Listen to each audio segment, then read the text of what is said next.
Hello मेरे प्यारे बच्चों, स्वागत है आपका फिर से एक बार क्वेश्चन पूछो में। ओके, तो आज जो पढ़ने वाले हैं, आज हम एक नया टॉपिक, बेटा चैप्टर फर्स्ट का, पहले चैप्टर का जो हमारा क्या चल रहा था, वास्तविक संख्याएं। ओके, वास्तविक संख्याओं का ये दूसरा टॉपिक है जो बहुत अहम है, बहुत जरूरी है। और यहां से मैंने आपको बताया था कि भाई एक सवाल आपको क्या होगा, मिलेगा ही मिलेगा। ओके, तो बेटा चैप्टर फर्स्ट ही चल रहा है, अभी क्या चल रहा है, चैप्टर फर्स्ट चल रहा है वास्तविक संख्याएं। ठीक, तो यहां पे बेटा हम क्या करने वाले, टॉपिक है हमारा अपरिमेयता की उत्पत्ति। मतलब क्या करनी है, हमें प्रूफ करनी है इररेशनैलिटी की। कहना क्या चाहते हो सर, मतलब बेटा हमें जो अपरिमेय संख्या होती है, जैसे कि करनी 2, करनी 3, करनी 5, करनी 7, करनी 8, करनी 6, करनी 5 - 3, करनी 3, 2 करनी 3, मान लो, ऐसे मान लो, कोई भी संख्या मान लो। ओके, जैसे मैंने लिखा, मान लीजिए लिखा मैंने करनी 2, करनी 3 करनी 2, ये सभी की सभी अपरिमेय है। ठीक है, 5 - करनी 3, तो ये भी एक अपरिमेय है। तो इन सभी की अपरिमेयता हमें सिद्ध करनी है, उत्पत्ति करनी है, इनकी हमें प्रूफ करना पड़ेगा कि हाँ भाई ये एक अपरिमेय संख्या है। तो यहां पे एक अलग सी टेक्निक इस्तेमाल करने वाले हैं, अलग सी टेक्निक यूज करेंगे। कौन सी तकनीक होगी भाई, वो तकनीक होगी बेटा क्या, विरोधकता द्वारा उत्पत्ति। मतलब क्या, प्रूफ बाय कॉन्ट्रडिक्शन। मतलब क्या है इसका, जहां कहीं ना कहीं विरोध लिखा है ना, इसमें देखो, दिख रहा है, नहीं दिख रहा। मतलब क्या है, हम पहले विरोध करेंगे चीजों का, और फिर ये मान लेंगे कि हमने जो विरोध माना था, जो उल्टा माना था, ओके, वो क्या था, वो गलत था। ओके, अभी करके दिखाऊंगा, टेंशन ना लीजिए। ये एक तकनीक है जिसका इस्तेमाल करेंगे हम इसकी उत्पत्ति करने में। उससे पहले कि कुछ भी किया जाए, उससे पहले जो एक प्रमेय इस्तेमाल होने वाली है इनकी उत्पत्ति में, ओके, वो प्रमेय चलो एक बार देख लें, पढ़ लें। पढ़ लीजिए सर, आइए भाई पढ़ लेते हैं। तो प्रमेय क्या हमारे पास, ये रही प्रमेय 1.2। क्या कहती है प्रमेय 1.2? मान लीजिए P एक अभाज्य संख्या है। क्या बालक, मान लिया हमने कि P एक अभाज्य संख्या है। ओके, P एक अभाज्य संख्या है यदि P a² को विभाजित करती है। मतलब हमें दिया हुआ है कि यदि P जो है वो a² कोई हमारी कोई संख्या है, जहां पे a एक धनात्मक पूर्णांक है। ओके, a कोई धनात्मक पूर्णांक है, तो P a² को विभाजित करती है, तो P a को भी विभाजित करेगी। तो ये कहना चाहते हैं कि अगर कोई संख्या P एक अभाज्य संख्या है, ओके, तो P अगर a² को विभाजित करती है, तो ये कहते हैं कि P a को भी विभाजित करेगी।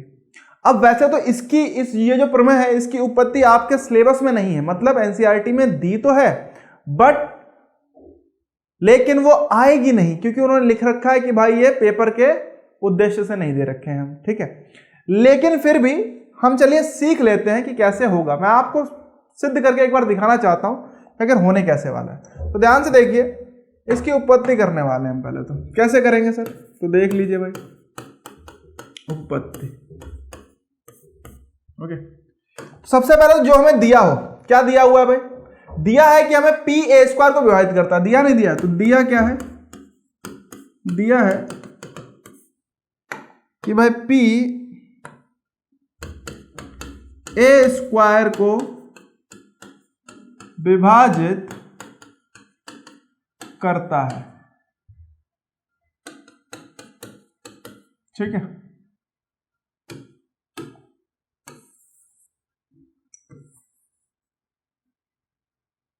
ठीक है, हमें सिद्ध क्या करना है वो देख लीजिए। तो जो हमें सिद्ध करना है वो भी देखें, तो क्या आएगा भाई,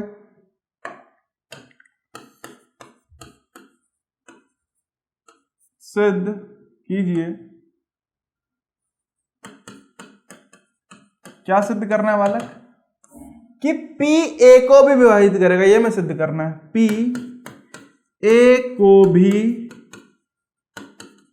विभाजित करेगा, यह मैं सिद्ध करना है। अब इसकी उत्पत्ति किस प्रकार करने वाले हैं वो जरा ध्यान से देखिए। अब मान लो कि P हमारा क्या था, P एक अभाज्य संख्या थी, और एक a हमारा क्या था, ध्यान से देखो, a एक धनात्मक पूर्णांक है नहीं है?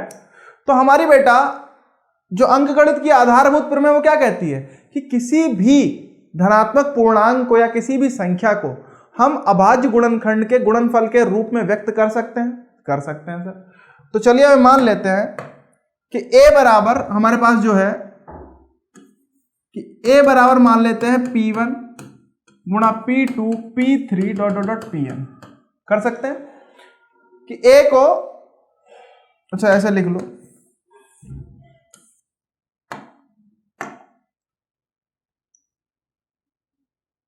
तो हम कह सकते हैं अंकगणित की आधारभूत प्रमेय के अनुसार, अंकगणित की आधारभूत प्रमेय के अनुसार क्या हो जाएगा बालक, a बराबर हो गया हमारे पास, क्या हो गया, P1 P2 P3 dot dot dot Pn। हो गया, हो गया सर। अब जरा ध्यान से देखो कि a ये हो गया, इतना फिक्स है। अब इन्होंने हमें दे क्या रखा है कि a स्क्वायर जो है वो क्या दे रखा है, किससे विभाजित है, मतलब p a स्क्वायर को विभाजित करता है। ठीक है, आइए भाई, अब अगर ध्यान से देखें तो P1 P2 P3 Pn क्या होंगी, अभाज्य संख्या होंगी। तो हम बोल सकते हैं जहां जहां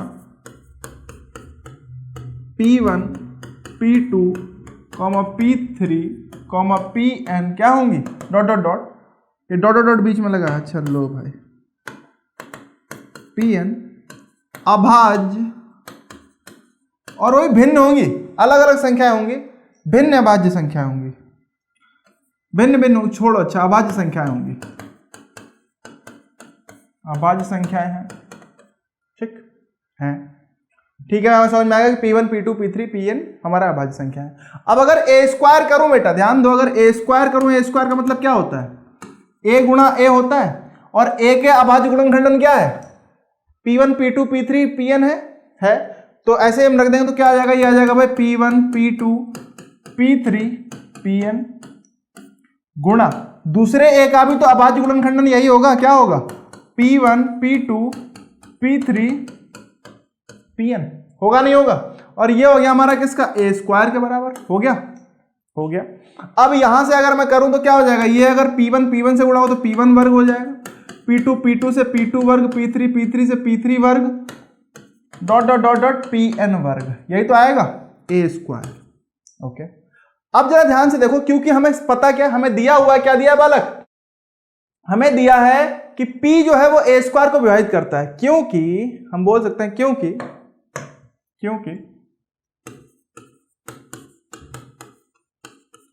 P a स्क्वायर को विभाजित करता है, क्या करता है भाई, विभाजित करता है।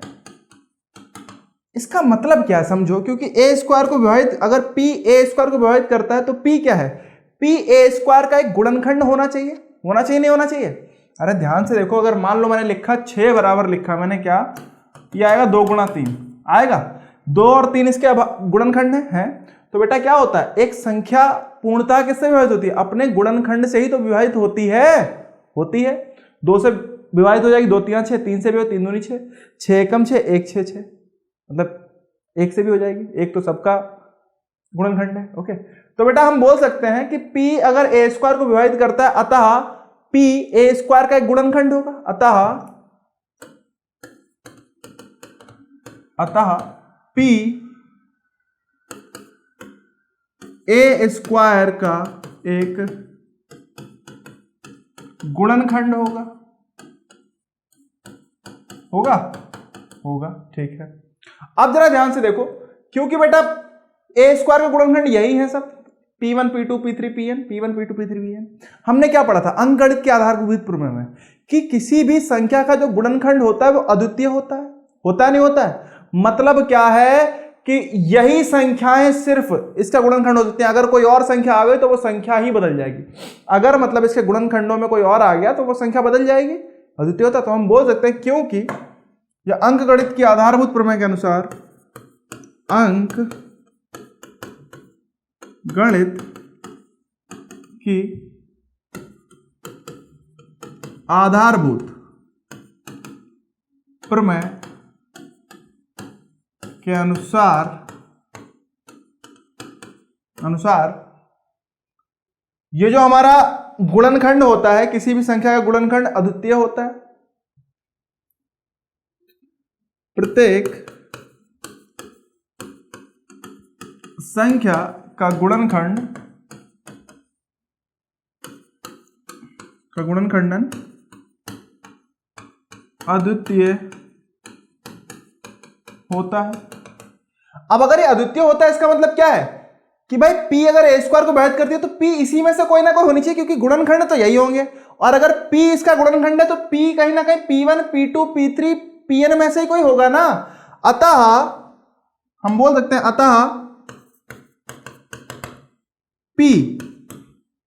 अतः p या लिख लो अतः p1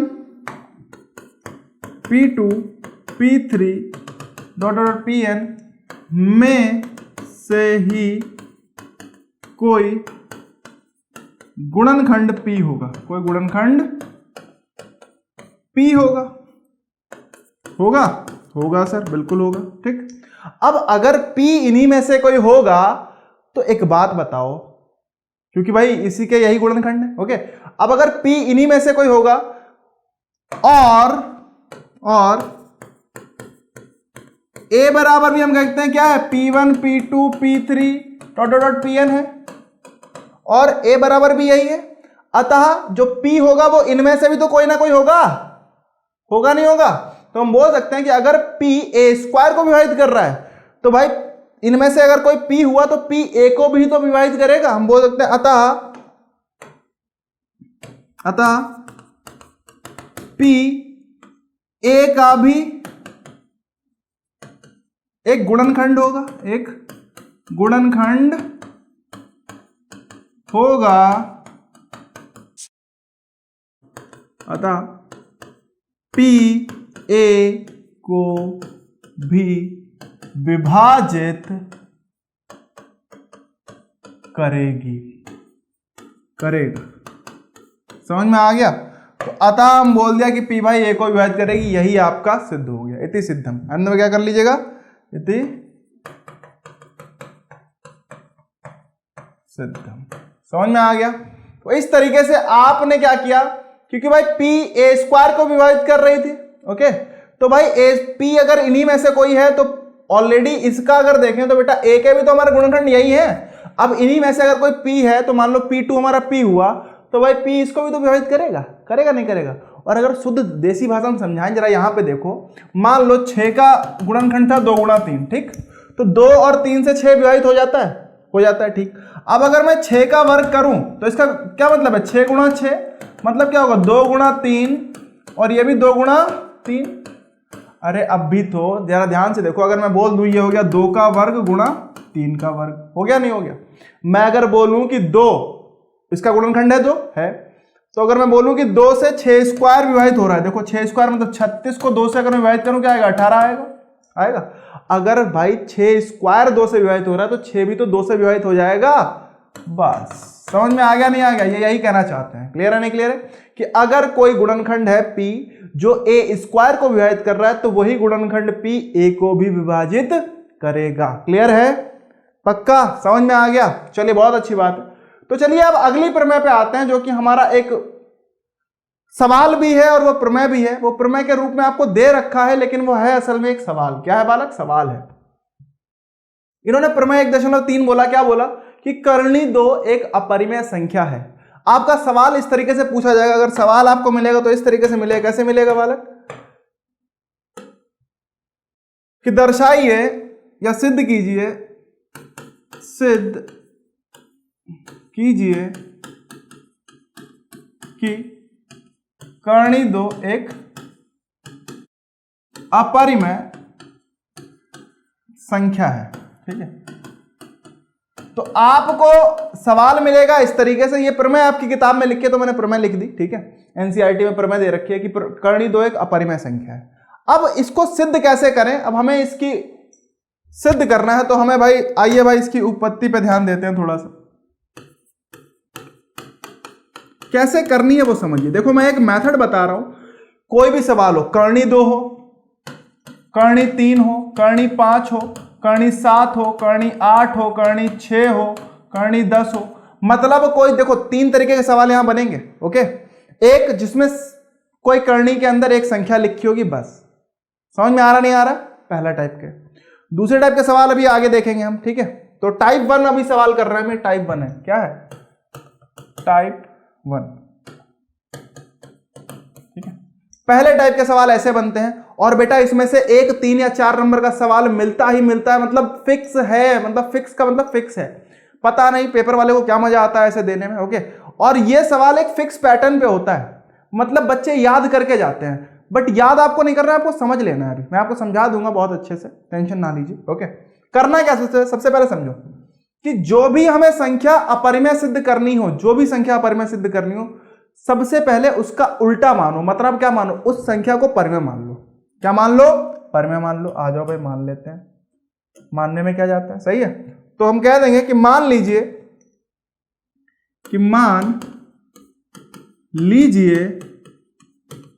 कि कर्णी 2 एक परिमेय संख्या है। क्या है भाई? परिमेय संख्या है। ओके, परिमेय संख्या है। ठीक, मान लिया। अब अगर सोचो कर्णी 2 एक परिमेय संख्या है, अतः भाई परिमेय संख्या क्या? तो जो p बटा q के रूप में व्यक्त की जा सके, जहां p और q पूर्णांक हो और q नॉट इक्वल टू 0, मतलब q 0 के बराबर ना हो, तो हम क्या सकते हैं, अतः हम बोल सकते हैं, क्या बोल सकते हैं कि कर्णी 2 बराबर क्या हो जाएगा भाई? ये p बटा q हो जाएगा, नहीं हो जाएगा? जहां p और q पूर्णांक है और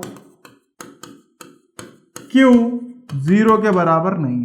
क्लियर है, नहीं क्लियर? ये कंडीशन जरूर आपको लिखनी है, समझ लीजिएगा, ठीक है? इसके बिना काम नहीं चलेगा। अब समझो, मान लेते हैं, आपको यहां पे करना क्या होगा, एक चीज समझिएगा, एक बहुत जरूरी स्टेप है। मान लो बेटा मैंने लिखा 6/9, 2 संख्याएं हैं। देखे तो ये क्या है? ये ऊपर वाला भी पूर्णांक, नीचे वाले पूर्णांक एक परिमेय संख्या है। लेकिन अगर देखें तो इसमें एक उभयनिष्ठ चीज आ रही, क्या आ रहा? 3 से देखो दोनों कट जा रहे हैं, तो जो भी इनमें उभयनिष्ठ हो, कॉमन हो, उससे काट दो। तो बेटा 3 दूनी 6, 3 तिया 9।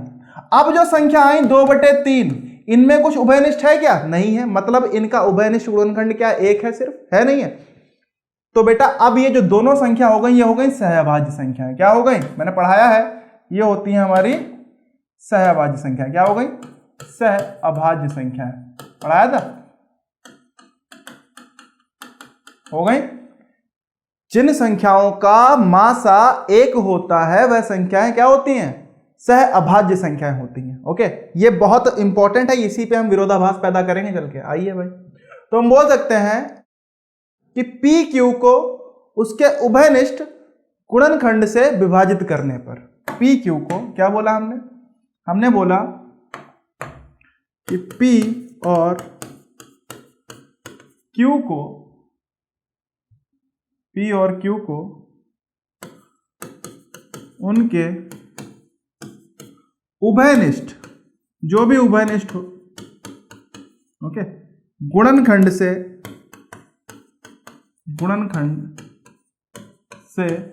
विभाजित करने पर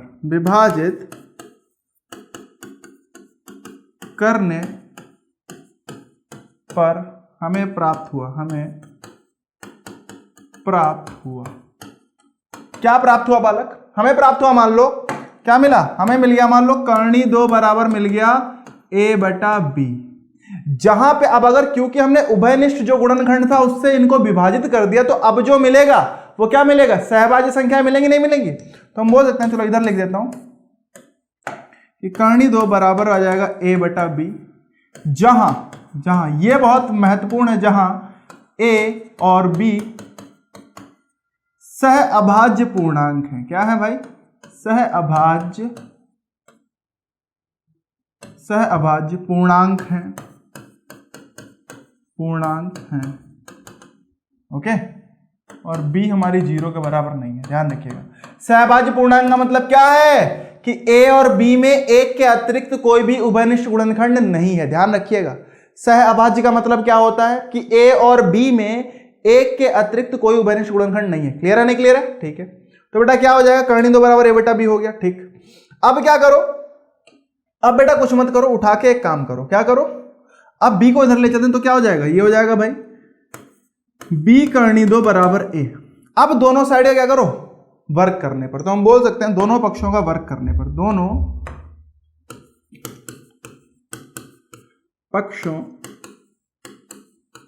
का वर्ग करने पर। ओके, तो वर्ग करने पर हमें क्या मिला, ये मिल जाएगा बेटा, इधर वर्ग होगा तो क्या हो जाएगा, ये हो गया हमारा बी स्क्वायर या 2b स्क्वायर बोल दो बराबर a स्क्वायर हो जाएगा। अब जरा ध्यान से देखो, इसको मैंने समीकरण 1 माना, जरा ध्यान से अब इसको समझिएगा। अगर मान लो लिखा है बेटा 6 बराबर लिखा था 2 गुणा 3 लिखा था, तो बेटा इसको हमने क्या किया, इसके गुणनखंड के रूप में व्यक्त किया, तो बेटा 2 से ये विभाजित होता नहीं होता, तो देखो 6 को अगर 2 से विभाजित करूंगा तो पूर्णता विभाजित हो जाएगा, वैसे 6 को 3 से भी कर सकता हूं तभी पूर्णता विभाजित हो जाएगा, हो जाएगा, हो जाएगा। तो अगर ये देखें तो ये क्या लिखा है, ये भी तो लिखा है a स्क्वायर बराबर 2 गुणा b स्क्वायर, तो हम कह सकते हैं कि 2a स्क्वायर को विभाजित करेगा, बोल सकते हैं, हम बोल सकते हैं तो 2a स्क्वायर को विभाजित करता है, विभाजित करता है, अतः 2a को भी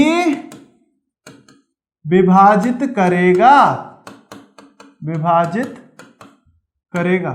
क्यों करेगा भाई, ये हमारी प्रमेय के अनुसार, कौन सी प्रमेय, प्रमेय 1.2 के अनुसार, प्रमेय 1.2, ठीक है, उसके अनुसार हो जाएगा, हो जाएगा। तो 2a स्क्वायर को विभाजित करता है, अतः 2a को भी विभाजित करेगा। समझ में आ गया इतना, ठीक है।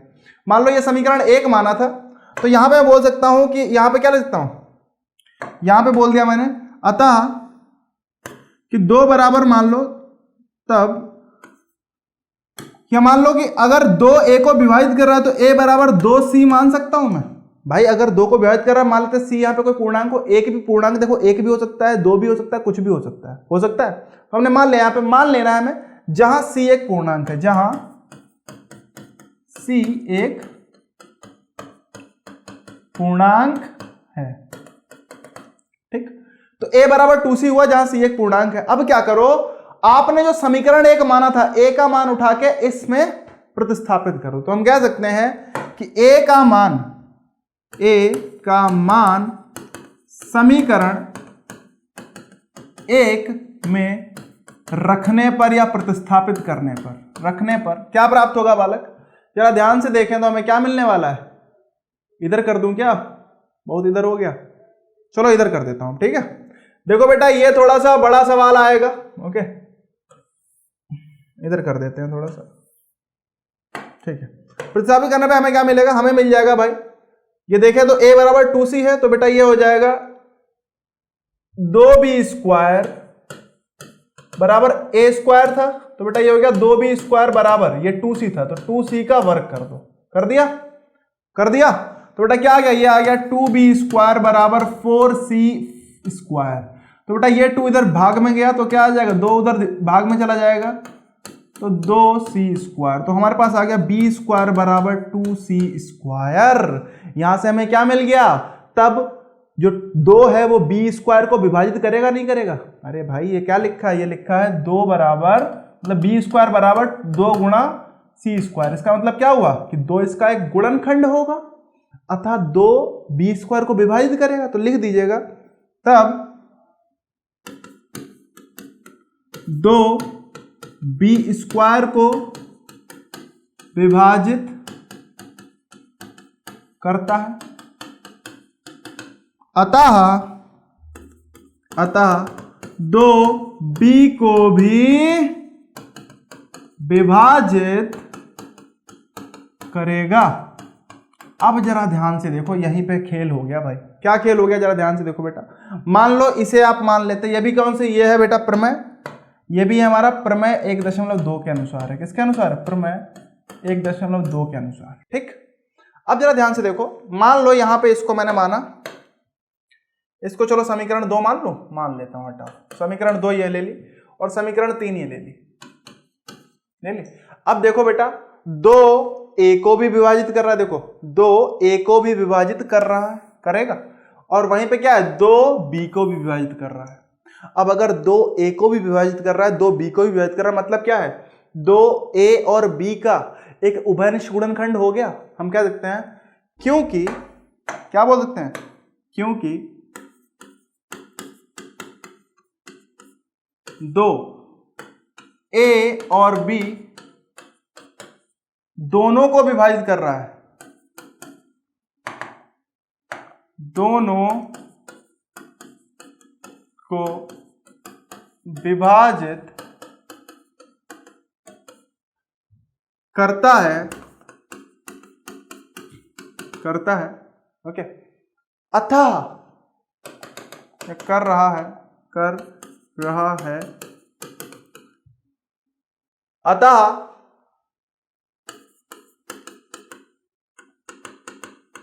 दो ए और बी का उभयनिष्ठ गुणनखंड है,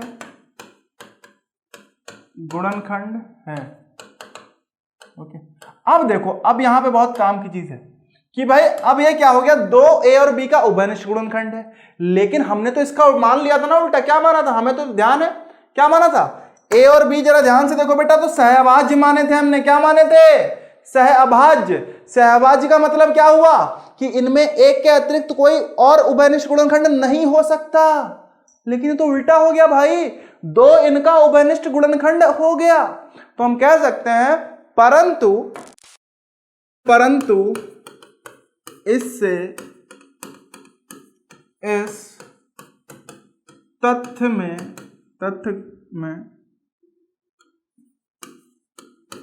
विरोधाभास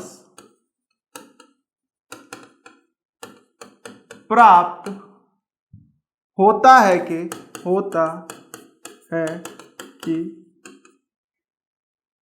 ए और बी सहअभाज्य हैं, सहअभाज्य होने का मतलब क्या है, मतलब ए और बी में एक के अतिरिक्त, ये लिखने की जरूरत नहीं है, मैं आपको समझाने के लिए लिख रहा हूं, ये जो कोष्टक में लिखा है ये मैं आपको समझाने के लिए, अतिरिक्त कोई और उभयनिष्ठ गुणनखंड नहीं है, उभयनिष्ठ गुणनखंड नहीं है, ओके। ये जो कोष्टक में लिखा है ये सिर्फ मैंने आपको समझाने के लिए रखा है, ओके, कि यह विरोधाभास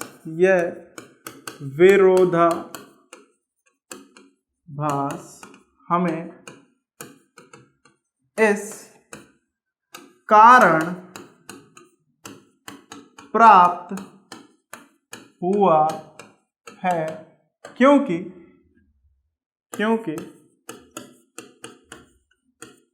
हमने एक त्रुटिपूर्ण का मतलब होता है गलत, ओके, त्रुटिपूर्ण कल्पना कर ली है कि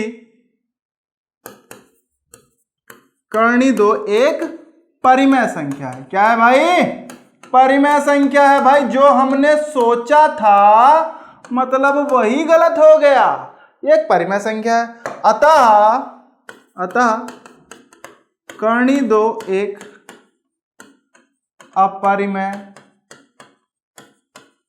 संख्या है। समझ में आया, बस यही हम कह सकते हैं, अतः कर्णी दो एक अपरिमेय संख्या इति सिद्धम, बस सिद्ध हो गया, एंड में लिख दिया इति सिद्धम। क्लियर है नहीं क्लियर है? तो इस तरीके से आपको क्या करना है, ये आपको थ्योरी लिखनी पड़ेगी बेटा, ओके, ये थ्योरी ही लिखनी पड़ेगी, इसमें कुछ और नहीं कर सकते, ये थ्योरेटिकल है तो है, क्या करोगे अब, समझ में आ रहा है? तो आज के लिए चलिए हमने इतना ही समझा कि कर्णी दो को कैसे हम सिद्ध करें, कर्णी दो एक अपरिमेय संख्या, ठीक। अगली क्लास में हो सकता है हम कर्णी तीन देखें और कुछ सवाल है वो देखने वाले हैं, ठीक है। तो चलिए मिलते हैं नेक्स्ट क्लास में, ओके। आज के लिए इतना ही रखते हैं।